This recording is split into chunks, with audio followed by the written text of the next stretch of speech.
Umidjon, birinchi operatsiyangiz necha yil oldin bo'lgan? 11 yil oldin bo'lgan ekan. Qanaqa operatsiya bo'lgan? Shu pochkadan kesma operatsiya bo'lgan. Necha santimetr kesilgan?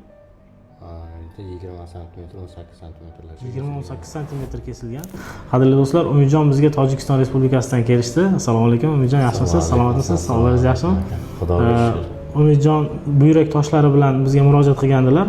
Hozir mana buyrak toshlarini hammasi toza inshaalloh, hech qanaqa toshlari yo'q buyraklarda. Biz sizni kesdikmi, teshdikmi, nima qildik? Teshmadilar ham, kesmadilar ham. Hech qanday kesmalarsiz, teshmalarsiz kirib, buyraklarni ichlaridan tozalab, toshlarni nima qildik? Inshaalloh, Xudo xolisa bundan buyog'iga muammo bo'lmaydi. Umidjon, ko'nglingiz to'qmi? Inshaalloh. Ko'nglim to'q. Xudoga shukr, borlaringga shukr. Boshida ancha qo'rqdim. Ancha rost gap qo'rqqan edim. Belki ishonchim yo'q edi. Yo'q, Xudoga shukr, qo'llaring yengilagan, qarashlaring, ahvol so'rashlar, klinika vish uровень. Rahmat, rahmat. Zo'r, gap yo'q. Rahmat. Yarim kechasi ham turib, hol ahvol so'rashib, choy, non, suv, bu hammasidan boxabar bo'lishdi. Xudoga shukr, bugun operatsiya qilishgan bo'lsa, ertasi kuniga уже javob berishdi mana.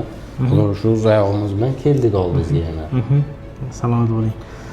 Kattakon rahmat, hammaga tavsiya qilaman. Ko'pincha buyrak toshlari og'riq beradi-da, keyin umuman bermay qo'yadi.